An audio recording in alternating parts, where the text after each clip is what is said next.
It's been about a week since Boomsday, and boy does it feel totally different than the Witchwood Arena experience. What cards are you looking to draft? What happened to the early game curve? And more importantly, how can you abuse the drafting system to stay ahead of everyone else? This is Tempo Storm, and we're here with our first Arena meta report of the Boomsday expansion. As predicted in our last video, Arena became way more board-centric and tempo-heavy.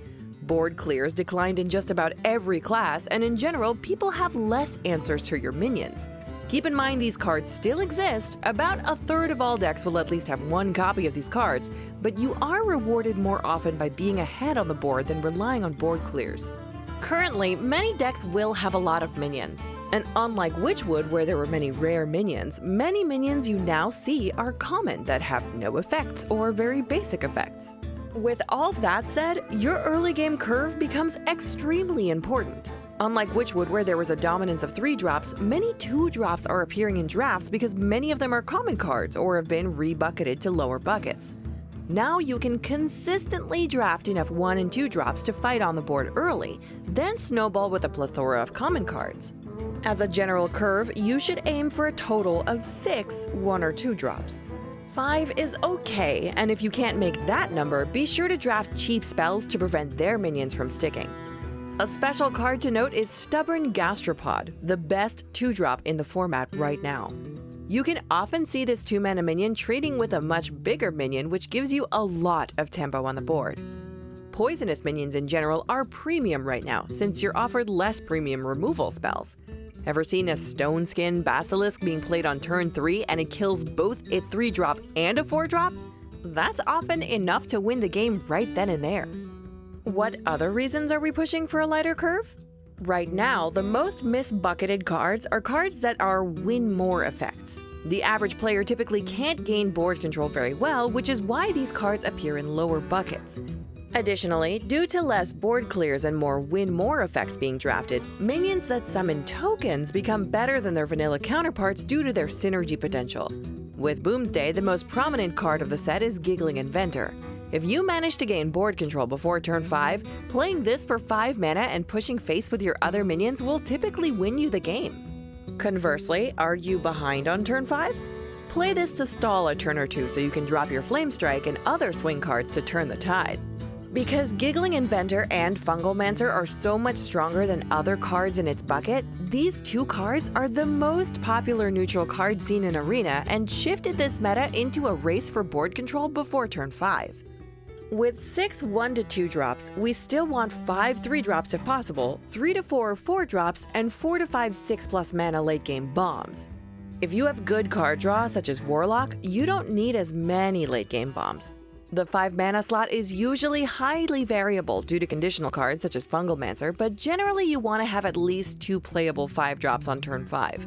After every 10th pick, you should form a habit of looking back on your existing deck and seeing if anything needs to be filled. Toward the last 10 picks, you should keep looking at your existing deck and pick cards that fill holes rather than pick the most valuable card. Now that we talked about the importance of the early game curve, what else should you be looking for while drafting? So we talked about popular cards such as Fungalmancer and Giggling Inventor and how the meta has a bunch of token minions and a more curvestone feel to it, but the meta also has its share of very strong swing cards. Typically what we mean by a swing card is something that can significantly flip the board in your favor if a condition is met, typically when you're behind or at an even position. All board clears have this inherent potential to swing the board. Right now, 2 very strong tech minions also exist in the form of Mossy Horror and Blood Knight. Mossy Horror completely destroys Giggling Inventor and can be played immediately after your opponent played it. That's just one scenario. We mentioned how good poisonous minions are, and they're all completely destroyed by the Horror due to being 2 attack or less. Other common swing minions include Dragon Slayer, Mind Control Tech, and Primordial Drake. When these cards are activated during the game, they can often win the game by themselves. While we stated there are significantly less board clears and swingy cards in the meta, it then becomes very important to draft these cards whenever they show up. For example, even in the Zoolock-ish deck, we still have cards like Defile and Hellfire. Why? Because no matter how much emphasis you put on drafting a consistent early game curve, due to RNG and whoever goes first, you will get behind in your games at some point or another. Not sure on when to pick a premium early curve card over a swing card? Generally, you don't want too many swing or tech cards since they could get stuck in your hand while your opponent begins to generate a stickier board. Generally, having 3 to 5 swing cards is a good number. One thing to note is that premium minions and weapons that offer swing potential are cards you will often auto-pick and will often not have a good limit to how many you should have.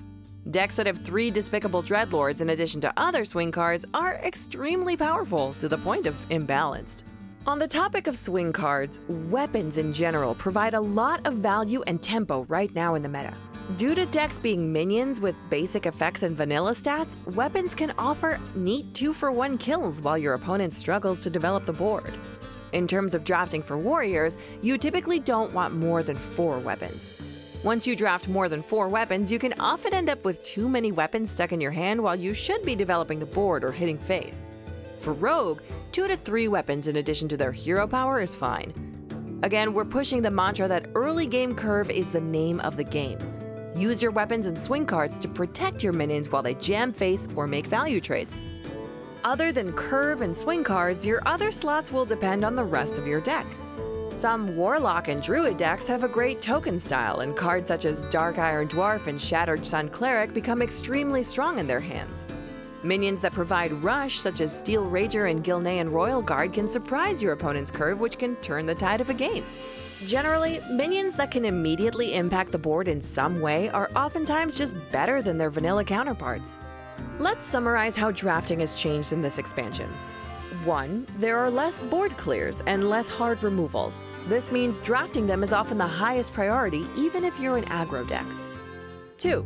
There are a lot more common minions and less rare minions. By putting an emphasis on early game curve, you can use these common minions a lot better than simply picking cards solely on their value. 3. Minions that buff other minions or summon other minions tend to be bucketed lower than where they should belong, so drafting these whenever possible will elevate your deck quality. By drafting well, you will naturally learn to play to the strength of your deck. For Boomsday, the most consistent strategy is to curve out by drafting that consistent curve and then buffing your board or stopping your opponent from clearing your board successfully. Ideally, you want to prevent your opponent from having 2 minions at any time after turn 4, because Fungal Mancer is the most common card. You should be killing mechs, as war gear is still a very large threat. Playing around the first board clear is acceptable. Once you ever read that they don't have a board clear or they've already used one, going face often ends up being the best decision. For specific class tips and gameplay, stay tuned to our upcoming arena videos, as we'll be looking at the top classes and how you should best draft and play these classes to their strengths. Special shout out to Warrior for no longer being the class with the worst win rate. Currently, our channel's arena expert Tachi has had a lot of success playing Warrior himself, and may share his successful strategies in our next arena video. But what class would you want to see in our next video? Comment below. As always, like and subscribe for upcoming Tempo Storm news and Hearthstone content, and good luck in the arena.